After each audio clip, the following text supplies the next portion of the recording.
Everyone, good morning, welcome to my new video. I hope सबैजना सन्चै हुनुहुन्छ होला। हामी आमा छोरा पनि सन्चै छौँ। छोरा हेलो भनिदेऊ त। हेलो भनिदेऊ छिटो। के चाहियो? मोबाइल चाहियो? ल्या बस ल, ल्या बस बस बस बस। बस्न चाहिँ मान्दैन गाई थियो।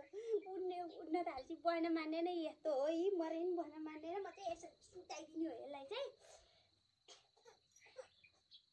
हजुरहरूकोतिर जाडो कतिको छ? यता चाहिँ जाडो कति पनि छैन। बिहान बेलुका अलिअलि चिसो छ। त्यही पनि मच्छर आउनु छोड्दैन। मच्छर आइरह भने एउटा मच्छर आइरह चाहिँ चिसो पर्दै गएछ त मच्छर हराउनु पनि नि हराउँदैन। नानी आऊ यता आऊ, लड्छ है, आऊ यता। हराउँदैन, मच्छर चाहिँ आइरहेको छ। हजुरले चाहिँ के गर्नुभयो? न लाइक हुन्छ, न के अरे सब्सक्राइबर नै बढ्छ, न भ्युवर्स बढ्छ। कहिले त भिडियो बनाउन पनि मन लाग्दैन हौ छ्या। हेलो गाइज, हाम्रो मम्मी चाहिँ ऊ भैँसीलाई पानिदिएर पनि आइसक्नु भएको छ अहिले। ऊ त्यहाँदेखि देख्नुहुन्छ है त, हेर्नु सक्नुहुन्छ। यो चाहिँ बाबु यताको दोफ्रेर भाउ छ। आमा कहाँ आउनु भएछ र? ऊ त्यतै हराउनु भयो। हेर्नु न, आमा त्यतै हराउनु भयो। भैँसीलाई पानिदिएर आउनुभयो। अब चाहिँ हामी खाना खाएर चाहिँ मन्नु आउनु छ। मम्मी चाहिँ फेरि मन्नु आइसकेपछि मम्मी कोदो टिप्न जानुपर्ने छ। आज कोदो टिप्ने खेताला छन् हाम्रो चाहिँ। हेलो, हामी चाहिँ अहिले चाहिँ मैले चाहिँ खानासाना खाएँ। बाबु सुत्यो, बाबु सुताएँ। अब चाहिँ म नुहाउनु जानु लागेको। नुहाएर आएर चाहिँ भेट्छु है त। हेलो, म चाहिँ अब चाहिँ के अरे घाम ताप्न लाग्यो। छतामा बसेर घाममा एकछिन घाममा बस्नु पऱ्यो। कपाल सुत्छु भनेर कपाल चाहिँ झरेर कालो हुने बेला भइसक्यो होला नि। मैले के चाहिँ गर्ने होला भनिदिनु न हजुरहरूले।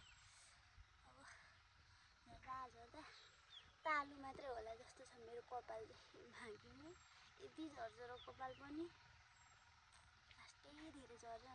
बच्चा हामु गर्ने बेला झर्छ भन्दा रहेछ नि। तर मेरो चाहिँ बच्चा जन्मिनुभन्दा अगाडिदेखि नै झर्थ्यो कपाल चाहिँ। त्यही भएर त्यो चाहिँ त्यो एउटा भनाइ मात्रै होला। कपाल चाहिँ लास्टै धेरै झर्छ। एउटा तेल लगाउँथेँ कि त्यो केस फुट्यो भने त्यो लगाउनुले त झरेको थिएन। फेरि त्यो तेल ठ्याक्क सक्यो, म यता आएँ, गोर्खा आएँ, अनि त्यो तेल नै सक्यो। त्यसपछि फेरि त्यो कपाल पनि झर्न फेरि स्टार्ट भयो। माइलो बुवा चाहिँ आलु रोप्दै हुनुहुन्छ। मम्मी चाहिँ त्यहाँ धान सुकाएर बढार्दै हुनुहुन्छ। हेर्नु कस्तो देखियो यो चाहिँ के अरे कोइरालाको बोट है, कोइरालाको। तर यो कोइरालाको फुल चाहिँ हामीले आजसम्म यहाँको चाहिँ टिपेर खाएको छैन। बोटै अप्ठ्यारो छ क्या, जानै अप्ठ्यारो छ यो कटहरको बोट। बाबु पनि उठ्यो, म चाहिँ त्यही भएर छतबाट तल झरेँ। घाम चाहिँ यहीँलाई झ्यालबाट लाग्थ्यो, तर बाबु उठ्छ भनेर चाहिँ म माथि गएर छतमा गएर बसेको थिएँ। कपाल पनि सुकिसक्यो।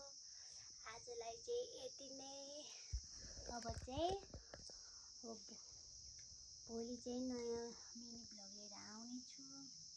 बाई बाई छोरो, सानो छोरो, सानो आँगन ढाकिन्छ नि। बाबु चाहिँ खेलिरहेको छ।